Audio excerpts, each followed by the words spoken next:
Shows Phil Hartman in a suit on stage who says, "Hello, I'm Phil Hartman.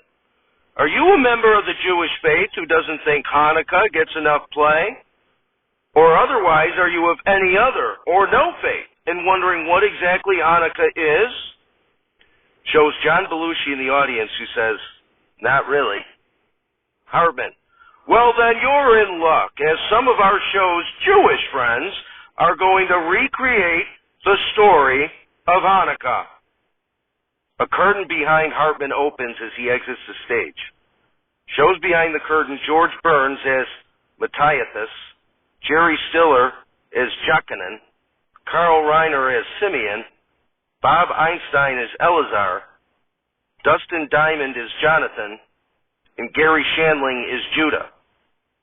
Burns, "Okay, my 5 sons, as you know, after his victory in the Battle of Panium, King Antiochus III, wanting to conciliate his new Jewish subjects, guaranteed their right to live according to their ancestral customs and to continue to practice their religion in the Temple of Jerusalem." Stiller, "Dad, we know the story." Burns, "Well, just bear with me. Jonathan is a little slow, right, Johnny?" Diamond, "I resent that remark." Burns, "Anyway, Antiochus IV, the son of Antiochus III, invaded Judea at the request of the sons of Tobias." Reiner, "I hate the sons of Tobias." Burns, "Damn right. Okay, as you know, when the second temple in Jerusalem, right here, was looted and services stopped, Judaism was outlawed. Even circumcision was outlawed." Einstein, "But it's so much cleaner." Burns, "Anyway, so we gotta rebel against this son of a bitch and get our temple and religion back." Shandling, "Can we just pay some thugs to do the dirty work?" Burns, "I don't see why not." Shandling, "Okay, great." Larry King approaches the group and says, "Hey guys, I'm Jewish and I don't know. Maybe we should just follow the orders to sacrifice to Zeus and live easy." George Burns takes out a fake sword and fake stabs King, who awkwardly falls to the ground. Chris Farley approaches the group and says, "Hey guys, I'm the guy the Greeks sent to make sure you're complying and sacrificing to Zeus." Farley looks down at Larry King and asks, "Is he your sacrifice?" Burns takes the plastic sword and fake stabs Farley, who hams it up and moves around, bumping into the background scenery before finally keeling and falling over. Burns, "Hey guys, I'm old as shit, and after all this killing, I'm a goner." Burns falls to the ground and plays dead. Shandling, "Hey, do you four mind if I'm the leader now?" Stiller, "As long as you go by Judah the Hammer." Shandling, "Done." The curtain closes, cuts to the audience and shows Belushi sleeping. Gilda Radner walks across the stage with a sign that says, 2 years later. The curtain opens and shows Shandling, Stiller, Reiner, Einstein, and Diamond eating and drinking at a table. Shandling, "Well, that was quite a battle, but we won and our temple has been restored." Reiner, "Cheers to Hammer!" All, "Saloon." Einstein, "You know, we should really mark this occasion." Diamond, "More than just a day like that Jesus fella." Shandling, "Okay, how about we call it Hanukkah? We clean the temple, it still has all that blood from Dad killing those 2 guys, and then make a new altar to replace the dirty one, and make new holy vessels." All, "Hear, hear." The curtain closes. Hartman comes out and says, "And that's the story of Hanukkah, at least according to Wikipedia. If not for Judah, it's possible Kanye West would be pissed off at followers of Zeus.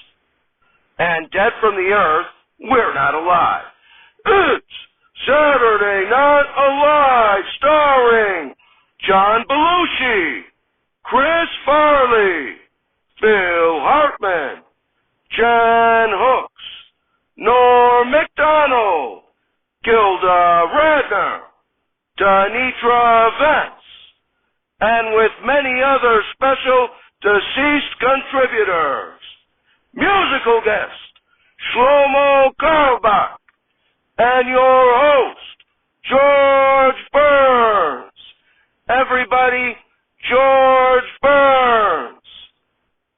Applause, applause, applause. Burns. Thank you, thank you. It's about time I hosted. Anyway, I was a comedian, actor, writer, and singer, and one of the few entertainers whose career successfully spanned vaudeville, radio, film, and television. My wife, Gracie and I appeared on radio, television, and film as the comedy duo Burns and Allen. Allen comes out. Applause, applause, applause. Burns. Well, Gracie, what do you want to talk about? Allen. Well, how about drugstores? That's where I was this morning. Burns. A dead lady in a drugstore? Fine, why not? Allen. Well, I went there to get a prescription filled, and when I handed it to the man behind the counter, I noticed a very funny thing, George. There was a diploma on the wall. Did you know that man studied to be a pharmacist? Burns. Well, what's so funny about that? Allen. Well, it shows you how strange death can be. He studied to be a pharmacist, and there he is running a drugstore. Burns. Yeah, well, a lot of men get sidetracked after they die. For instance, I knew a fellow who studied to be a mortician, and now he's an undertaker. Allen. Yeah, such a shame. Burns. Yeah, well, that's the afterlife for you. Allen. But after seeing all those things at the drugstore, I realized what wonderful work scientists do. Take powder, for instance. Thanks to scientists, you can use it on your teeth so they'll shine, and you can use it on your nose so it won't. Burns. Yeah, well, it's not all work with them. On their day off, they usually go out and split a few atoms. So what else did you find out at this drugstore? Allen. Well, I saw a big display of kiss-proof lipstick. Burns. Kiss-proof lipstick? Allen. Yes, and George, you know, I'm a little worried about the modern girls. Burns. Why should they worry you?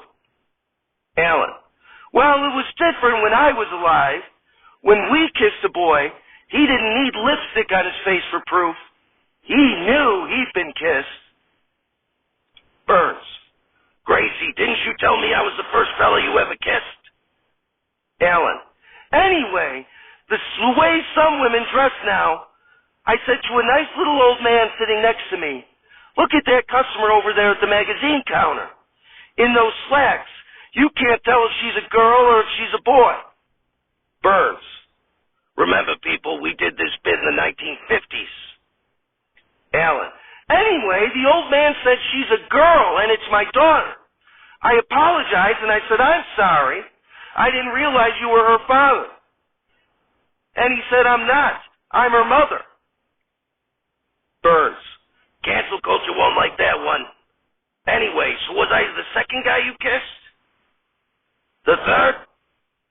Allen. Anyway, then I talked to Mrs. Quigley, who was there to get some things for her husband's nerves. He's a very nervous man, and it worries him, because he doesn't know why. Burns. Fourth? Fifth? Allen. So I told Mrs. Quigley if you want him to quit worrying, why don't you forget the pills and get him some firecrackers instead? Burns. Sixth? Allen. I said, Mrs. Quigley, why don't you set them off under his chair when he isn't looking? He may still be nervous, but at least he'll know why. Burns. Gracie, how many fellas did you exactly kiss before me? Allen. Good night, everybody. Applause, applause, applause. Burns. Oy vey. Folks, we have a great show tonight. Schlomo Carlebach is here. So get ready for the singing rabbi. We'll be right back.